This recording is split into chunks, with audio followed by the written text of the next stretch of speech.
ఇంకొక పక్కన ఎన్ని ట్రాక్టర్లు అవసరమైతే అన్ని ట్రాక్టర్లు ఎంగేజ్ చేస్తున్నాం. ఎక్కడన్నా ట్రాక్టర్ పోలేకపోతే చిన్న వెహికల్స్ పెట్టుకుంటున్నాం.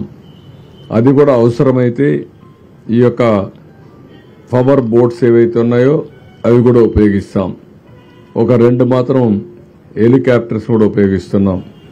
ఇంకొక పక్క డ్రోన్స్ కూడా చాలా సక్సెస్ఫుల్గా ఎక్కడికక్కడ బాగా చేయగలిగాయి. ఈరోజు ఒక 25 డ్రోన్స్ ఉపయోగించారు. రేపు ఇంకొక 30-40 దాకా అదనంగా వస్తున్నాయి. ఒక 60-70 డ్రోన్స్ కూడా ఉపయోగించి ఎక్కడెక్కడ వీలైతే అక్కడ వాళ్ళకి అందించడం కోసం నీళ్లుండేది ఇక్కడ దీనికి కూడా శ్రీకారం చుడుతున్నాం. ఓవరాల్గా ఈరోజు చాలా అబ్జర్వేషన్స్ అన్ని మేము డిస్కస్ చేశాం. రేపు మెడికల్ క్యాంప్స్ కూడా ప్రారంభమవుతున్నాయి. ఎక్కడికక్కడ మెడికల్ క్యాంప్స్ అని పెట్టడం. అదే మరిగా నీళ్లు కూడా ఈరోజు నాకు చాలా దగ్గర నీళ్లు కంప్లైంట్స్ వచ్చాయి. దానిపైన ఇంకా ఎక్కువ బాటిల్స్ ఎన్ని వీలైతే అన్ని బాటిల్స్ ఇవ్వాలని చెప్పి అనుకున్నాం. ఆ వాటర్ కూడా సప్లై చేస్తాం. రెండోది రేపు ఒక 180 ట్యాంకర్స్ తీసుకొచ్చి ఎక్కడికక్కడ నీళ్లు ఇచ్చే కార్యక్రమం తీసుకుంటాం. రేపు సాయంత్రానికి అన్ని కూడా వాటర్ స్కీమ్స్ అన్ని కూడా రెడీ అవుతాయి. మెట్రో వాటర్ వర్క్స్ అంతా కూడా రెడీ అవుతాయి. కానీ ఆ నీళ్లు ఇమీడియట్ గా తాగడానికి పనికిరావు. 2-3 రోజులు పడుతుంది, కొన్ని రోజులు పడుతుంది. ఆ వాటర్ అంతా కూడా గైడ్ లైన్స్ ఇచ్చి స్నానానికి గానీ వాడుకుంటూ తర్వాత ఏ విధంగా ఎప్పుడు వాడచ్చో దానికి కూడా గైడెన్స్ ఇస్తాం. అదే మరి పవర్ స్టేషన్స్ అన్ని కూడా ఎన్ని వీలైతే అని చేస్తూ రేపు గాని ఎల్లుండికి గాని చివరి వరకు కరెంట్ ఇచ్చేదానికి కూడా శ్రీకారం చుడుతున్నాం.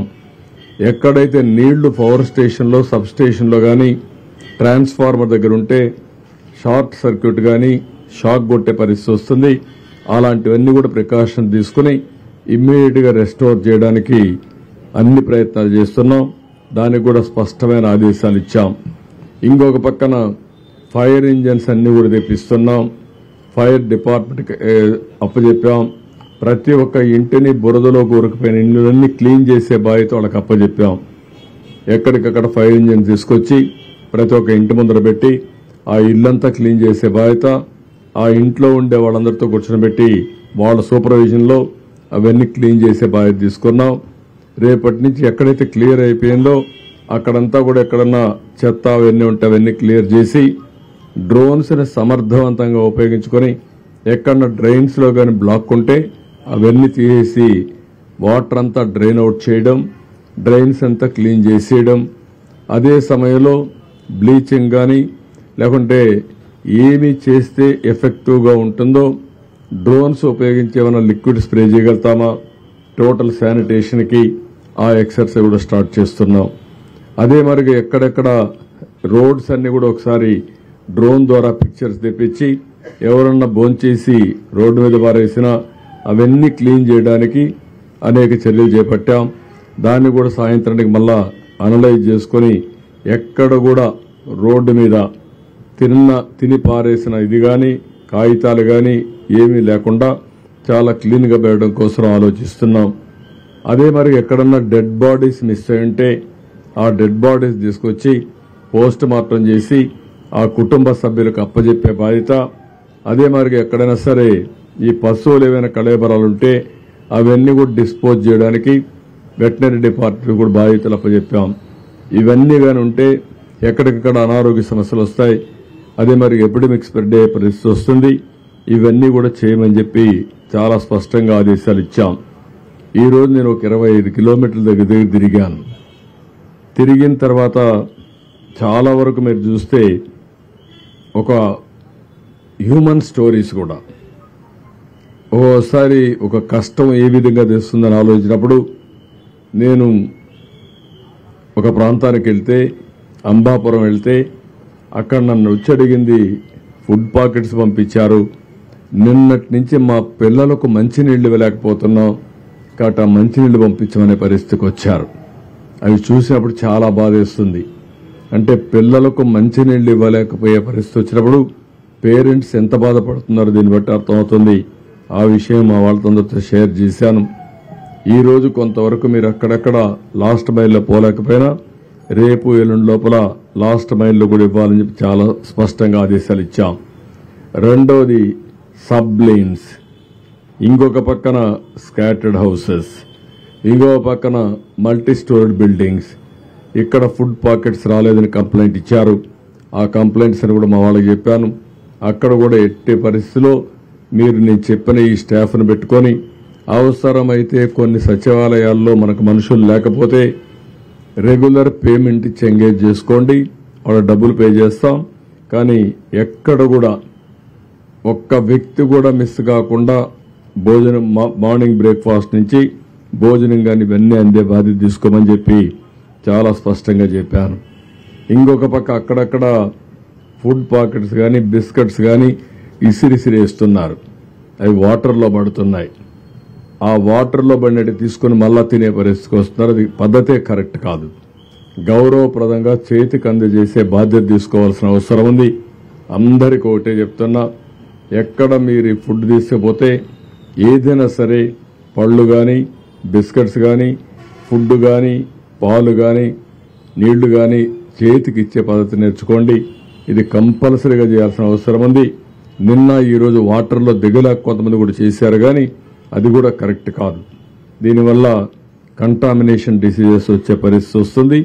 అది కూడా చాలా స్పష్టంగా ఆదేశాలు ఇచ్చి ఇవన్నీ చేయొద్దని కూడా చాలా వరకు చెప్పాం.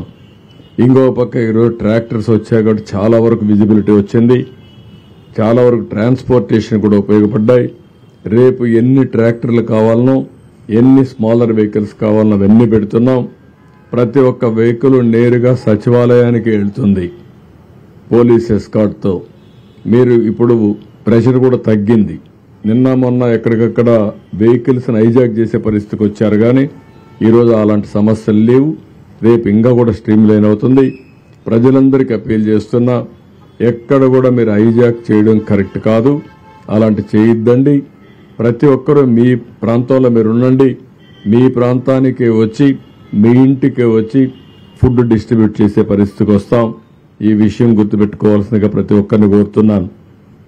ఇంకో పక్కన ఈరోజు మీరు చూస్తే ప్రతి ఒక్క వార్డులో 1000 కుటుంబాలకు ఒకరిని పెట్టుకుంటాం. వాళ్ళకి సెల్ ఫోన్ కూడా ఇస్తాం.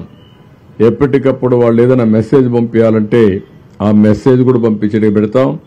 అదే మరి సచివాలయం కేంద్రంగా ఇవన్నీ మానిటర్ చేస్తాం. సచివాలయానికి ఒక స్పెషల్ ఆఫీసర్ ఉంటాడు. ఆ స్పెషల్ ఆఫీసర్ అందరికీ విరిచేడుగా ఏమేం చేయాలనో అవన్నీ నేను చెప్పిన గైడ్ లైన్స్ అన్ని ఫాలో అయ్యి ఇవన్నీ కూడా చేస్తారు. ఇంకొక పక్కన ఈరోజు నేను ముందే చెప్పాను, డూస్ అండ్ డు నాట్స్. ఈ సమయంలో చాలా వరకు వైరల్ ఫీవర్స్ వచ్చే ప్రమాదం ఉంది. అనారోగ్య సమస్యలు వచ్చే పరిస్థితి ఉంటుంది.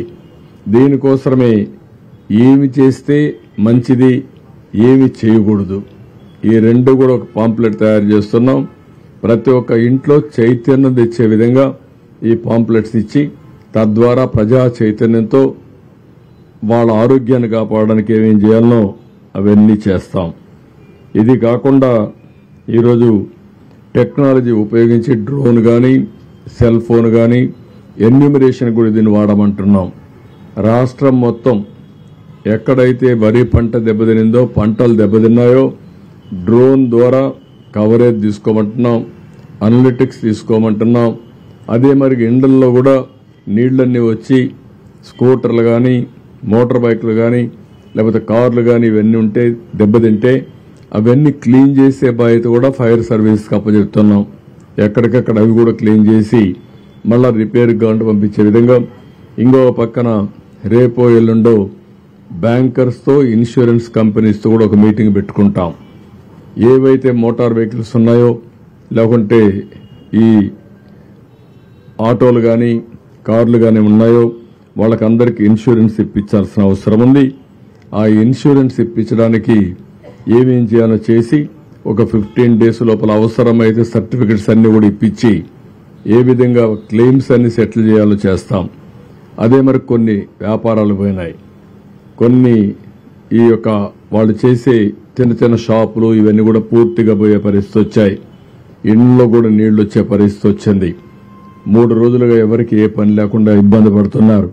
ఇవన్నీ అనలైజ్ చేసి ఏ విధంగా వీళ్ళందరికీ సహాయం చేయగలుగుతామో అవి కూడా ఆలోచిస్తున్నాం. ప్రతి ఒక్క కుటుంబంలో కూడా ప్రతి ఒక్క వ్యక్తి నష్టపోయారు. ఆ నష్టపోయిన దానికి ఏమేం చేయాలనో అవన్నీ కూడా చేస్తాం.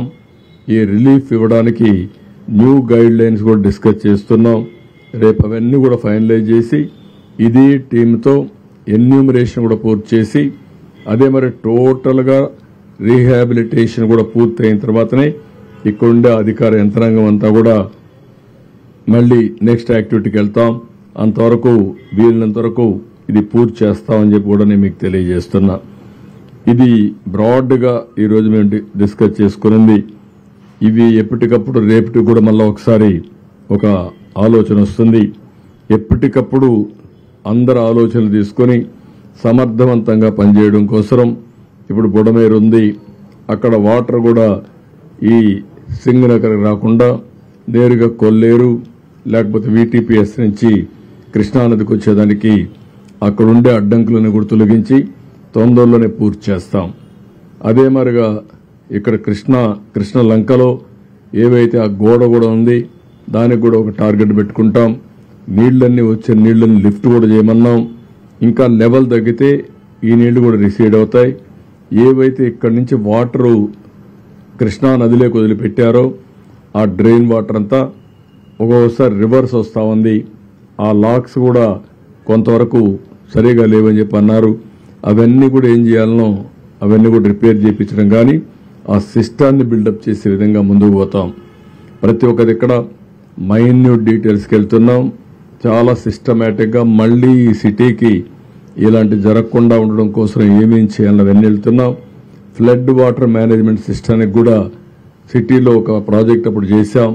అది కూడా ఎల్లంటి చేశారు. మధ్యలో ఆగిపోయింది. వీళ్ళు వస్తానే ఆపేసే పరిస్థితికి వచ్చారు. మళ్ళా దాన్ని కూడా పూర్తి చేపిస్తాం.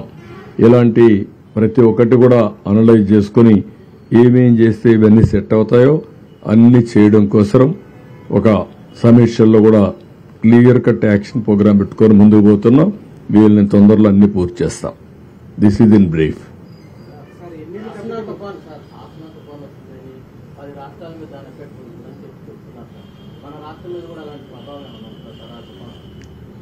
ఏ తుఫాను కూడా ఎప్పుడొస్తుందో ఇంకా ఎవరు ఫిక్స్ చేయలా. తుఫాను అనేది మీరు గుర్తుపెట్టుకోవాల్సింది సముద్రంలో ప్రారంభమైనప్పటి నుంచి అలర్ట్ చేస్తూ ఉంటారు. ఆ తుఫాను డైరెక్షన్ మారుతా వస్తుంది. అటు పోతుంది ఇటు పోతుంది. ఫైనల్గా ఒక డైరెక్షన్కి వచ్చి ల్యాండ్ మీద క్రాస్ అవుతుంది. ఇప్పటికీ ఇంకా ఫార్మేషన్లో ఉంది. రేపు ఎల్లుండి మనకు ఒక ఐడియా వస్తుంది. ప్రస్తుతానికైతే మనకు రాదని అంటున్నారు కానీ ఆ డైరెక్షన్ ఏ విధంగా చేంజ్ అవుతుందో వీ కెనాట్ ప్రిడిక్ట్. అది వచ్చినప్పుడు ఎప్పటికప్పుడు మీకు అలర్ట్ ఇస్తాం. అన్నింటికంటే ఈరోజు కృష్ణా రివర్లో కూడా వాటర్ బాగా తగ్గింది. 6.67కు వచ్చేసింది. ఇంకా రేపు ఎల్లుండికి ఇది <5 కూడా వస్తుంది. ఇంకా తగ్గే అవకాశం ఉంది. నిన్న ఈ సమయానికి చూస్తే ఇంకా ముందు చూస్తే 11.43 లక్షల క్యూసిక్స్ ఆఫ్ వాటర్ వచ్చేది. ఈరోజు దగ్గర 6.5 పడిపోయింది. సగానికి పడిపోయింది. రేపటికి ఇంకా తగ్గే అవకాశం వస్తుంది. అది వస్తాను ఏం చేయాలో మనం అనలైజ్ చేస్తాం. మీరు చెప్పిన సమస్యకి ఇప్పుడు చాలా రిలీఫ్ వచ్చింది. ఇంకంత ప్రమాదం వస్తుందని అనుకోవడం లేదు. No, we will give report. Tomorrow we are discussing with our people. We will prepare a report. We will send it to central government for assistance.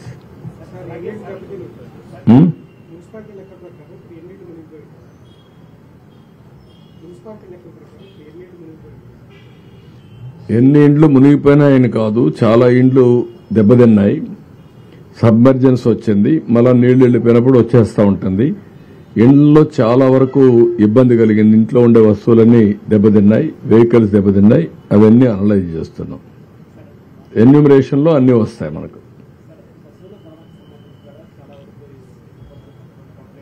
ఏది అందుకే దానికి కూడా ఏం చెప్పామంటే క్యాటిల్ ఏవైతే చనిపోయినాయో అవన్నీ కూడా ఎక్కడికక్కడ డిస్పోజ్ చేయాలి. వెటనరీ డిపార్ట్మెంట్లో కొన్ని ప్రొసీజర్స్ ఉన్నాయి. అవంతా కూడా ఈ సాల్ట్ అవన్నీ వేసి అక్కడనే బరీ చేయాలని దగ్గరలోనే అది కూడా ఒకసారి పెట్టాం. రేపు ప్రొక్లైన్స్ పెట్టి అవన్నీ బరీ చేస్తారు. ఓకే. అదే మరి ఫాడర్ కూడా పశువులకి అది కూడా ఉంది. దాన్ని కూడా నేను ఈరోజు మా నోటీస్కి రాలేదు. ఉన్నాయి కానీ అంత విజిబుల్గా రాలేదు. Will focus on that. రేపు ఎల్లుండి అది కూడా ఫోకస్ చేస్తాం. అదే మరి వరదల్లో ఒక విద్యుత్ ఆపడానికి వచ్చినటువంటి వెళ్ళినటువంటి ఒక లైన్ మ్యాన్ పవర్ షాక్ వచ్చి చనిపోయాడు మొన్నే. అతనికి డిపార్ట్మెంట్ 20 లక్షలు ఇస్తుంది. గవర్నమెంట్ కూడా ఒక 10 లక్షలు ఇచ్చి 30 లక్షలుగా ఇచ్చి ఆయనకు న్యాయం చేస్తాం. ఇంకో పక్క గోదావరి లెవెల్ కూడా కొద్దిగా 41కి వచ్చింది. దాన్ని కూడా మానిటర్ చేస్తున్నాం ఎప్పటికప్పుడు. ఇది బ్రాడ్గా అవి కూడా చెప్పాను. మహాప్రస్థానం వెహికల్స్ అన్ని పెట్టి వాళ్ళందరినీ తీసుకొచ్చి పోస్ట్ మార్టం చేసి వాళ్ళ ఫ్యామిలీస్కి అప్పచెప్పమని చాలా స్పష్టంగా ఆదేశాలు ఇచ్చారు ఈరోజు. ఓకే.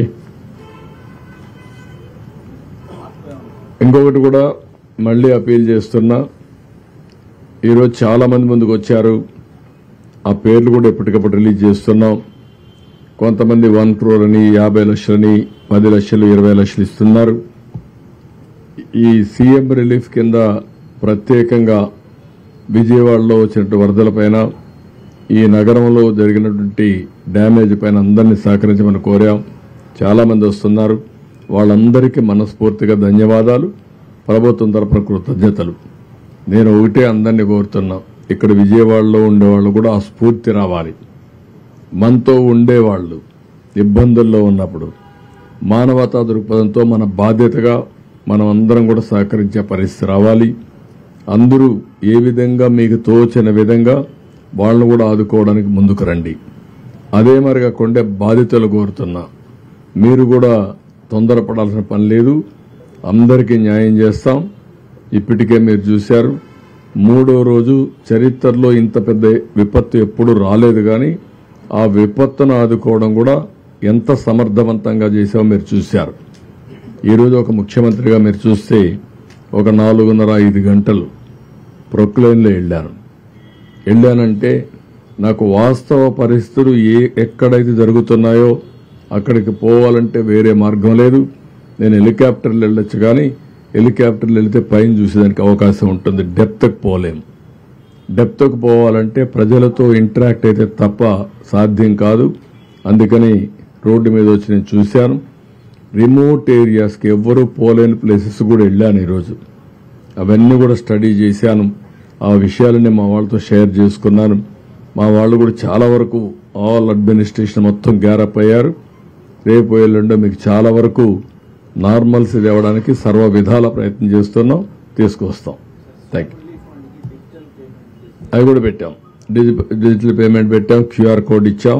అవన్నీ కూడా వర్కౌట్ చేసి ఎప్పటికప్పుడు మీడియాకి ఇస్తున్నాం, పేపర్లో ఇస్తున్నాం, ఎలక్ట్రానిక్ మీడియాకి ఇస్తాం. అదే మరి సోషల్ మీడియా ప్లాట్ఫామ్స్ కూడా పెడుతున్నాం. ఇప్పుడే మీ అందరికీ ఇది సోషల్ మీడియాలో కూడా పెట్టి అందరికి కూడా ఇది మీకు కూడా షేర్ చేస్తాం, మీడియా కూడా షేర్ చేస్తున్నాం. ఇప్పుడే పవన్ కళ్యాణ్ గారు కూడా అనౌన్స్ చేశారు. వారికి కూడా మనస్ఫూర్తిగా పార్టీ తరఫున ధన్యవాదాలు, కృతజ్ఞతలు. ఇచ్చారా? అది రియల్ గా నాకు తెలియదు. చేశారా?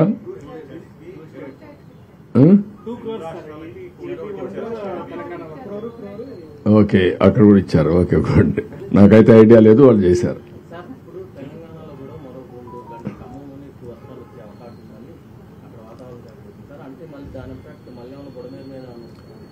అందుకే బుడమేరుని సెట్ చేస్తున్నాం. ఇంకా ఆ పరిస్థితి రాకూడదు. ఏమేమి ప్రికాషన్ తీసుకోవాలో అన్ని ప్రికాషన్స్ ఆన్ వార్ ఫుటింగ్ తీసుకుంటున్నాం. గేట్లు మూసేస్తేనే సమస్య పరిష్కారం అవుతుందని కాదు. ఆ సైడు ఈ సైడు దాని మీద ఆ బ్రీచ్ ఉంది. ముందు ఆ బ్రీచ్ క్లోజ్ కావాలి. అది వైఎస్ఆర్ కాంగ్రెస్ పార్టీలో ఆ బ్రీచ్ పడింది. ఇప్పుడు కూడా బుకాయిస్తున్నారు. బుకాయింపులొద్దు. నేను వచ్చి 80 రోజులైంది. 80 రోజుల్లో మా వాళ్ళు దాన్ని డయాగ్నోస్ చేయలేకపోయారు. రెండోది అన్ఎక్స్పెక్టెడ్ గా హెవీ రెయిన్స్ వచ్చాయి. మీ మానవ ఫెయిల్యూర్. రెండో పక్కన ఇది ఇప్పుడు మాట్లాడుతున్నారు ఏదో మా మీద నెడుతుందని. ఎవరి మీద నెట్టక్కర్లా. మీరు చేసినటువంటి నిర్వాహకం ఈరోజు రాష్ట్రాన్ని వెంటాడుతూ ఉంది. ప్రజలకు అన్ని ఇబ్బందులు వచ్చాయి. ఇది ఒకటే కాదు, అడుగడుగున అడ్మినిస్ట్రేషన్ మొత్తం ఫెయిల్ అయింది. ఒక మాట చెప్పాలంటే ఒక వెంటిలేటర్ పైన పెట్టే పరిస్థితికి వచ్చారు ఈ రాష్ట్రాన్ని. అందుకని ఒక పక్క ఆర్థిక ఇబ్బందులు, ఒక పక్క అడ్మినిస్ట్రేషన్ డిఫంక్ట్ కావడం, డిపార్ట్మెంట్స్ అన్ని పనిచేయకుండా పోవడం, ఇంకొక పక్క తప్పుడు పనులు చేయడం, ఇంకొక పక్కన మీరు చూస్తే ఎక్కడికక్కడ బురజల్లే కార్యక్రమం చేయడం, ఇలాంటివన్నీ చేసే పరిస్థితికి వస్తున్నారు. ఇవన్నీ ఎక్కడ క్షమించే పరిస్థితి ఉండదు. ప్రజల్లో కూడా చైతన్యం తీసుకొస్తాం. ఒకటే గుర్తుపెట్టుకోండి, రాజకీయ పార్టీకి ఉండవలసిన లక్షణాలు ఒక్క లక్షణం కూడా ఈ పార్టీకి లేదు. నేను చాలా పార్టీలు చూశాను 45 సంవత్సరాల్లో. ఏ పార్టీ ఇలాంటి పార్టీ ఉండదు. ఒక రౌడీలను పెట్టుకొని, గూండాలను పెట్టుకొని రాజకీయ పార్టీ నడపాలి, నేరాలు ఘోరాలు చేయాలంటే కుదరదు. ఆ విషయం గుర్తుపెట్టుకోండి. నేను నిన్న ఈరోజు ఎప్పుడు చూస్తున్నాను, ఇంకా బుకాయిస్తున్నారు. బుకాయింపులు మానండి, వాస్తవాలకు రండి. Thank you.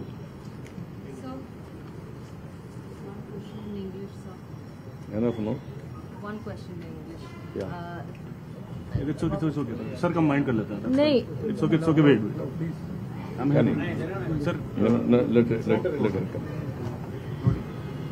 I'm joined by Andhra Pradesh Chief Minister Nara Chandrababu Naidu. Sir, thank you so much for being with us. Sir, you've taken stock of the situation on ground.